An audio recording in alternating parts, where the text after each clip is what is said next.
நான்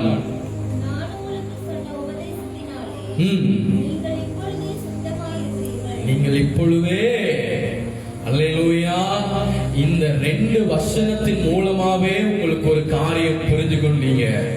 ஆண்டவர்ல இயேசுல ஒரு மனுஷன் நிலைத்திராவிட்டால், அவர் செய்த காரியத்தை ஒரு மனுஷன் பின்பற்றாவிட்டால், அவர் இந்த உலகத்திலே 3.5 வருடம் அந்த அவருடைய ஊழியத்திலே அவர் என்னென்ன காரியங்கள் மற்ற ஜனங்களுக்காக கொடுத்தாரோ, பிதா தன்னுடைய காரியம் தனக்காய் கொடுத்த காரியத்தை எல்லாம் பிற ஜனங்களுக்காக கொடுத்தார்.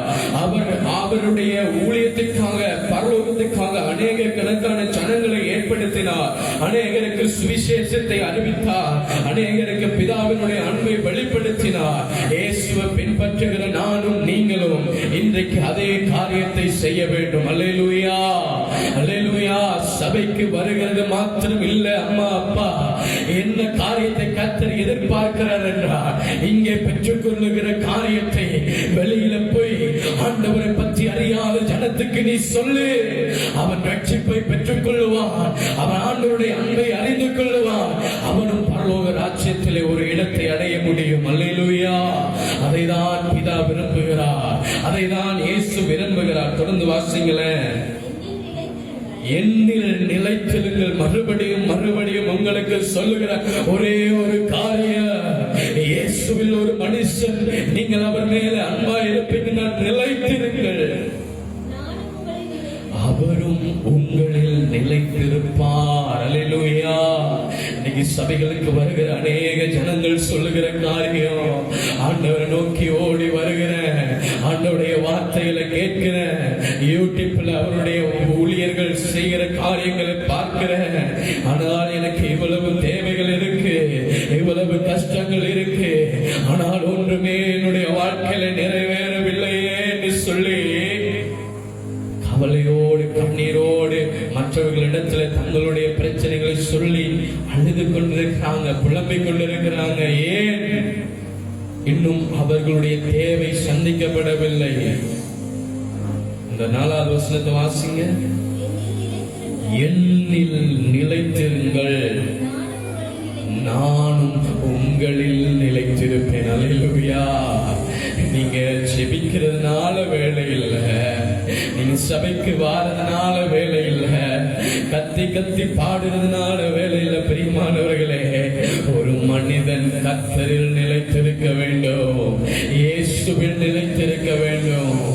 ஒரு கேள்வி கேட்கிறேன். எனக்கு அவங்க கேட்ட கேள்வி, அந்த 45 நாள்ல அவங்க எனக்கு கேட்ட கேள்வி நான் இப்ப உங்கள்கிட்ட கேட்கிறேன்.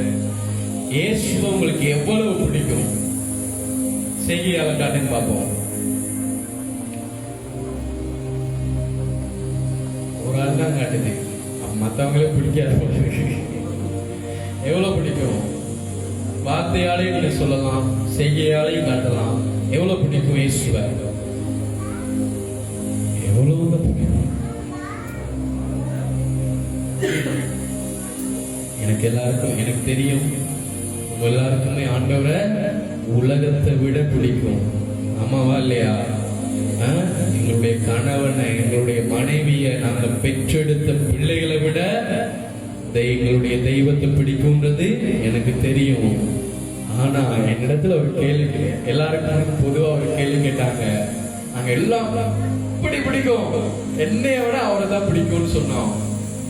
ஆனா அவங்க கேட்ட கேள்வியில கூனி குறுகி போய் நின்றுட்டேன். நிறைய பேர் கூனி குறுகி போய் நின்றோம். என்ன கேள்வி தெரியுமா? இந்த வேதத்தை எத்தனை தடவை நீங்க வாசிச்சிருக்கீங்க உங்களுடைய வாழ்நாட்கள்ல? எத்தனை தடவை இந்த வேதத்தை வாசிச்சு முடிச்சிருக்கீங்க? ஒரு பதிலுமே சொல்ல முடியும், ஒரு பதிலுமே சொல்ல முடியாம நின்ற எனக்கு 21 வயசு. ஆனா ஒரு தடவை கூடி நான் பைபிளை முழுமையா வாசிச்சு முடிச்சதில்லை. சரியான வேதனைப்பட்டேன், சொல்ல முடியாது. ஆண்டவரை வாயால பிடிக்கிறோம், இப்படி செய்யால காட்டுறோம், எல்லாத்த விட பிடிக்கும்னு சொல்றோம். அந்த இயேசுவை பிடிக்கும்னு சொன்னா எத்தனை தடவை இந்த பைபிளை நாங்கள் வாசிச்சிருப்போம்? எத்தனை தடவை? ஒரு முறை எங்களுடைய வாழ்நாட்கள்ல முடிச்சிருக்கிறோமா? நான் முடிச்சதில்லை. இப்ப எல்லாரையும் கையை வைக்க சொன்னா சில பேர் முடிச்சிருக்கீங்க, சந்தோஷம். அவனுடைய அன்பில் இருக்கிறீங்க. ஆனா சில பேர் நாங்க என்ன செய்து கொண்டிருக்கிறோம்?